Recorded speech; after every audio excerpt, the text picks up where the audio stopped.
What is up, down, and sideways, you absolutely fantastic individuals? It's another Reppy of League Unlock. Eric and Mark here with you beauties as we roll on to a little bit of LEC preseason player rankings. And again, given the same preface for all the regions that we're doing this ahead, we're doing these rankings thinking what they will be at the end or towards the end of that first split, more so than what we're thinking heading into the year. It's more of a prediction of how things are going to play out.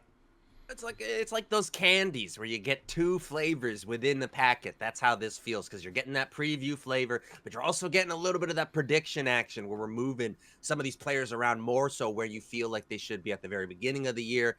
The LEC, when you step into this one is going to be fun because, again, you do have a lot of these established players, established histories that you know about them and what you can expect from them and where you might see that potential gain. But thrown in is a heck of a lot of fresh talent with very high potential ratings. This is going to be a really fun list to dive into. And it's, as is tradition, the theme in the LEC, we got rookies galore across most of these roles. And you start on that top side, only 4 of these guys are even coming back on the team that they were last year. You got 3 rookies coming in, and of course, even guys like Irrelevant and Adam are obviously on different teams. Gen X is a guy who we've seen in the LEC before, gone down to the ERLs, and now he's coming back. But this is maybe the role I'm most excited about heading into the year for the LEC. I think there's a lot of possibility for this, turnover as far as where you see the power in these power rankings in the preview for the LEC top laners.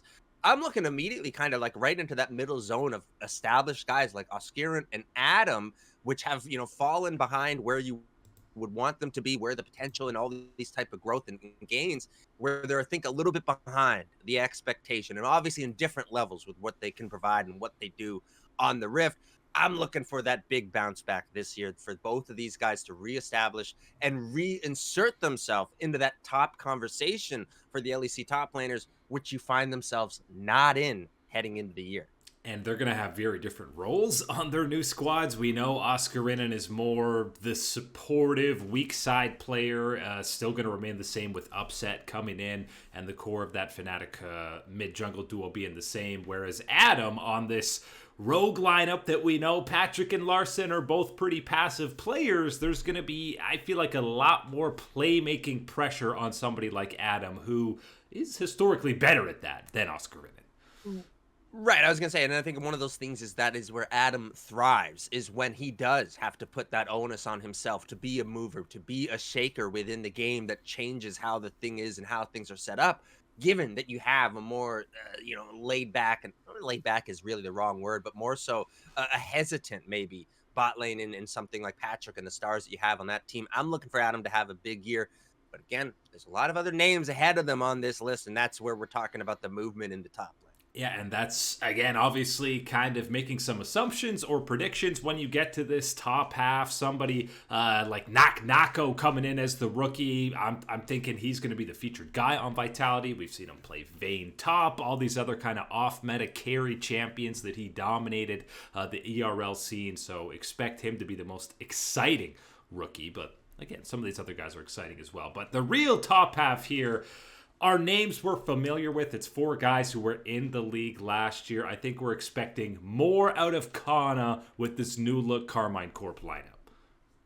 New look Carmine Corp lineup and more stability, more time to be integrated within the organization, within the region and everything else for Kana. I think this is where you can start to make that demand to see the performances that he had back on T1, back in the LCK when he was really highly considered and that potential was there, only surpassed by someone like Zeus taking his spot and his opportunity from T1. Need to see that type of level from him in the LEC if we want to see Carmine Corp and the rest of this roster really pay off and really excel to the highs. We want to see them in the LEC. And ahead of them, the next one for me really that I'm looking at, again, of course, Irwin is up there, and what type of champion pool he's going to bring to the table is always what we talk about with him for the Mad Lions Movistar Koi. Now, the 16th name change they've had.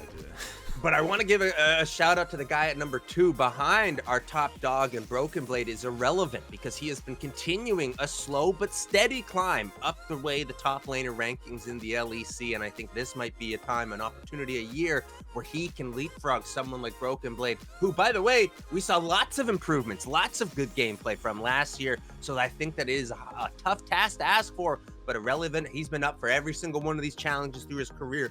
I'd love to see him continue that stretch. Yeah, and he's now on the best team that he's been on in a while. In this BDS squad, he had to do a lot of the heavy lifting during his tenure on SK, and I know even Fnatic was kind of linked to signing this guy. He was one of the most sought-after free agents heading into this offseason. BDS ended up signing him, but with a consistent bot lane, a reliable mid laner more so than he's had, yeah, I wouldn't be shocked if we're talking about Irrelevant as that top laner after one split in the LEC. Over into the jungle where, you know, the last little bit, obviously, we're constantly talking about Jankos and Yike replacing him. No Jankos heading into the year, which is always strange doing an EU jungle ranking without the jungle goat. And it doesn't feel right. You knew that this day was coming eventually. We've talked about it for probably the last 2-3 years or so in this offseason situation. A little bit strange not having Yankos on this list. Lots of fresh names to jump into this one. Some returning names as well from the past of the LEC stepping on in. The jungle is one of these interesting positions where I think at the very top you start to get very dangerous, very exciting, but it starts out very lukewarm. Yeah, and again, you know, we've got some either rookies or I guess only one actual rookie, but guys who are still young in their career or haven't played in the LEC in a little while. But obviously, we're drawn immediately to anyone associated with G2, and it's Skewmon coming in to make his debut. This was one of the probably 2 or 3 most hyped up players coming out of that tier 2 scene. G2 ends up landing him. I think the problem for him is our expectations from what we got with Yike in his rookie year. He was clearly rookie of the year, got that award, and was immediately one of the best strugglers in the league. So slotting him in at 4th, I feel like it seems low, but you're also like, this is a rookie, and if we're talking about him at this level, it's a fantastic debut. Yes, that's one of the things that does need to get across the board, if that he is in this position, because we feel like he will find a way to succeed. The things with G2, the way that they will support him on that lineup, you have to envision it, and part of that is from the history of seeing how they handled Yike and how things went and how successful that rookie campaign was for him. I think G2 can do it again. Skewmon is, again, very high potential. Lots of positive things seen from him in the minor regions, but to step up into now this next tier for the LEC is going to be that challenge, and especially on a team that operates and has the expectations the way that G2 does. I want to see a way to separate yourself from just looking like another Yike, right? Looking like another rookie young guy in the jungle type of situation. Put your own spin, put your own stamp on it to show why this is that change for G2 is something I'd like to see develop. But of course, understanding rookie season, it's a lot to ask. And I think that's what makes the LEC different a lot of the time than some of the other leagues is you have legit rookies on teams with actual expectations to win the entire league as they have been. I know T1 has done that in some other LCK teams, but it's less common in those tier 1 squads. But he's still behind. For now, somebody like Yike, as we get to the 2nd or 3rd splits, maybe Skewmon continues to climb up. But yeah, the top 3 I think are pretty cut and dry. We put Elyoya in that top spot because, well, you're going to see. We got a theme. We're buying into the Movistar Koi hype. Yes, and part of that buying into that hype is knowing that what drives this type of team, what is one of the prime fuel sources for what goes right, and that is Elyoya in the jungle. And if he's having fun, he's motivated, that's exactly what you want in the LEC from your jungler and what he is able to do. I think having Yike up there is very good, very respectable. We've seen him already in a little bit of early action for Carmine Corp, of course, through the Red Bull League of Their Own event. Very excited about this opportunity for him. I think that this is going to be one of those ones where he can, again, spread his wings a little bit more, stretch and show us that personality, that own skill set outside of the G2 machine. Now with Carmine Corp and more responsibility, more pressure added to him in his career. But Elyoya, the way that he plays, we're envisioning seeing a lot more of that high-end gameplay that we know he is capable of. And, directly related, one of the reasons we have Elyoya so high is feel like that synergy with his new buddy in the mid lane is we've been burned before by JoJo and Mad Lions in the past, but it feels like this is a redemption opportunity for JoJo, and I think we both don't see him blowing that opportunity, which is why we got him right behind Caps in that mid lane ranking. You can't put him over Caps. No one can go over Caps until it's actually been proven for an entire split, but that's the next best thing for JoJo. And I think actually for the LEC, you need to do it more than just one split and beating Caps. Maybe a full year at least. Yeah, the amount of trophies he's got in back of that closet looking through for the rest of the championships. JoJo Pyun steps in, and yes, immediately we are very excited, very hyped about what he can potentially offer at his very best in the LEC. I think that there was no question last year the mid lane was very lacking for the LEC and where you were getting your power and players who could really change a game. JoJo Pyun at his best is one of those guys, and he can do that in the LCS. He can do that in the LEC. He can do that internationally even when he's at his best. But we have to remind you of that because last year you certainly saw none of his very best for Cloud9 and the whole debacle that everything has fallen out from. So yes, understandable. There are going to be some question marks, but I think with the do or die pressure really for his career at this point to succeed with this Movistar Koi lineup, the way that they have invested and really gone all in on, yes, you're our guy. You're going to come in and be a star and deliver for us in this situation in the LEC and change things around. I've bought in. I believe the rest of the players have bought in for Movistar Koi, and biggest of all, your boy JoJo Pyun at the middle of it. I think he's going to buy in. I can't wait to see him in the LEC. And, him coming over is kind of a transition where it feels like the last couple splits, maybe even couple years, Humanoid has been okay, inconsistent, sometimes great, sometimes bad, but pretty consensus the second best mid laner behind Caps. The pressure's on now. Number one with JoJo coming, and then as you can see, Jackie's continued growth, with what looks like the best roster he's had around him on Giant X. It seems easy for me to slot him in 3. It's a very much one of these type of things, and I especially think given the way that we can see progression hopefully happening for someone like Jackie's, that's got to be the next step that we're hoping to see from him in that mid lane. The LEC, I think it's wide open behind someone like Caps to take that next charge, and part of that is because of the maybe sloppiness, I guess you would say, over someone like Humanoid who has been in that type of position. Larson even can be thrown in that conversation with everything that's gone on with Rogue and whatnot and where he used to be right up there with Caps. It is wide open. Players like JoJo Pyun, Jackie's, Valdi, they all can jump into that conversation for the second best mid in the EU. Yeah, I wouldn't be shocked if Nuke, Vladdy, Jackie's, all these guys end up performing at a higher level than Humanoid in this first split, and maybe even throughout the whole year. It's, we know Humanoid sometimes turns it on for playoffs, sometimes slumps through the regular season, sometimes it's inverse. He is truly an enigma of the mid lane, but either way, I think it's his third straight year running it back with the boys on Fnatic.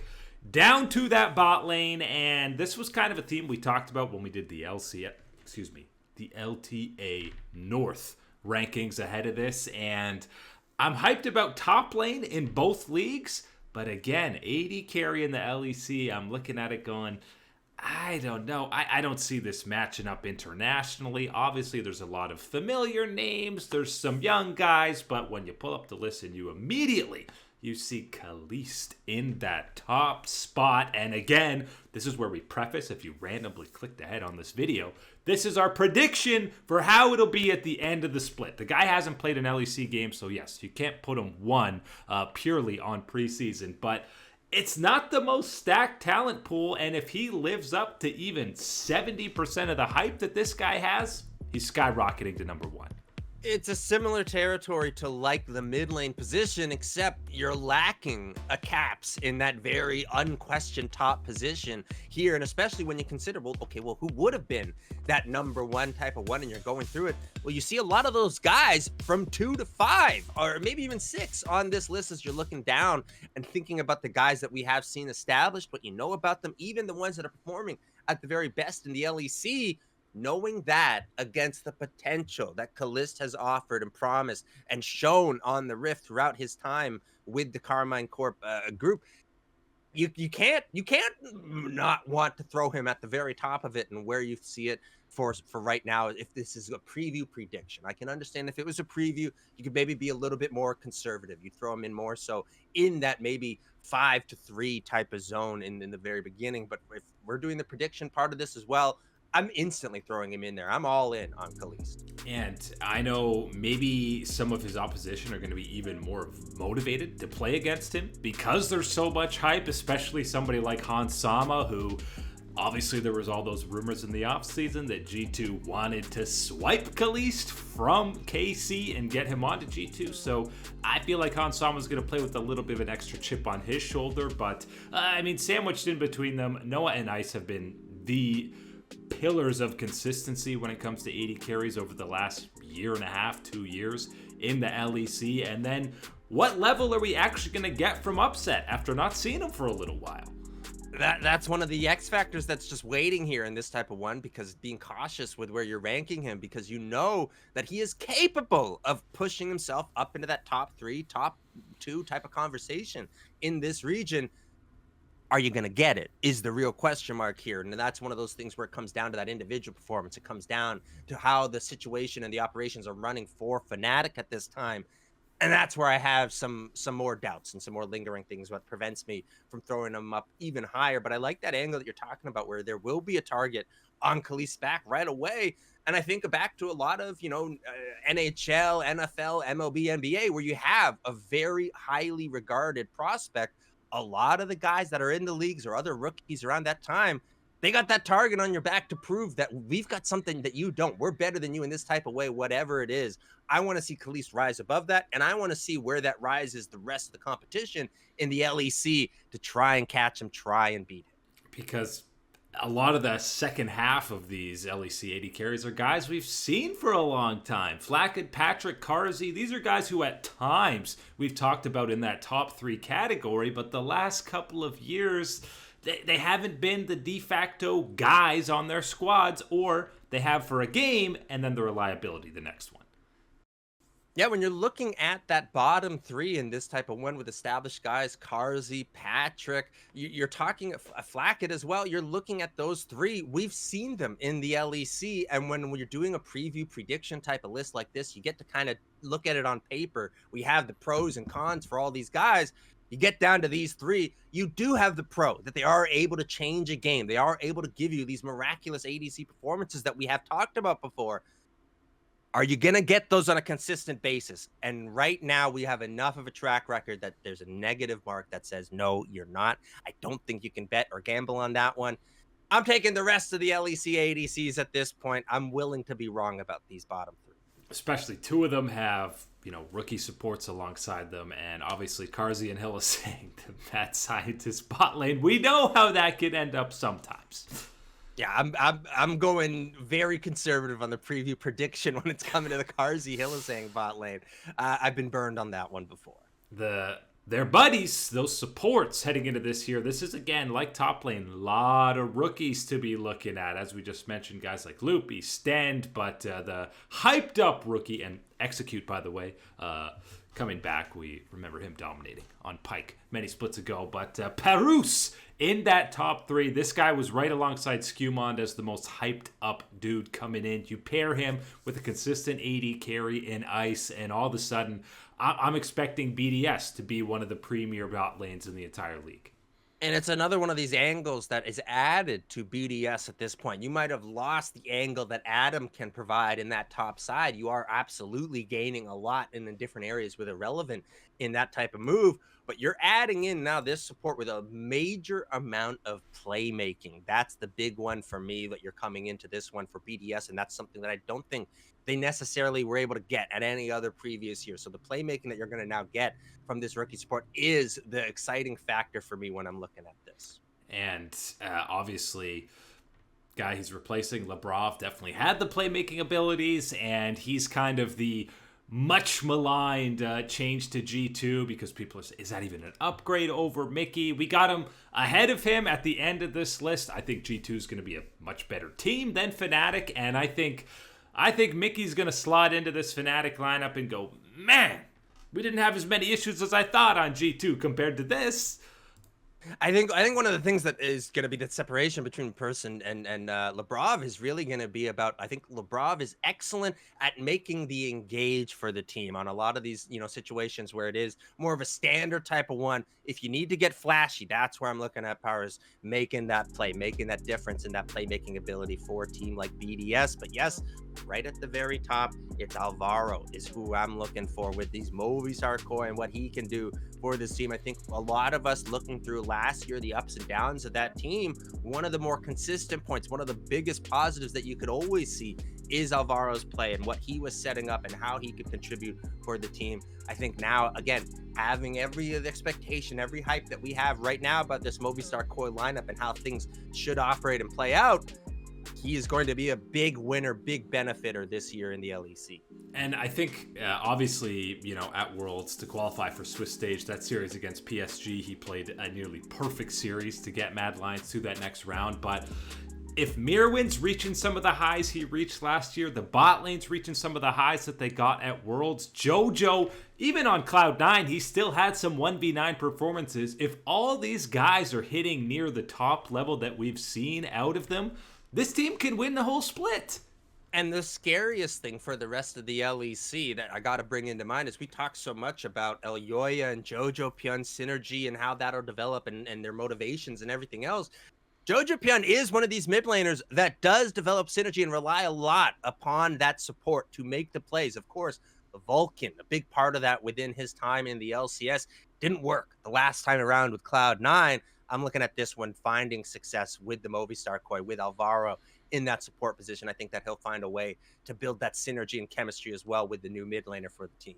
And let's face it, if this Koi squad is contending, the whole league's going to be a whole lot more exciting over in the LEC. But that is it today for Liga Unlocked. Eric and Mark here with you. Beautiful people, thanks for hanging out, and we will catch you on that flippity flip.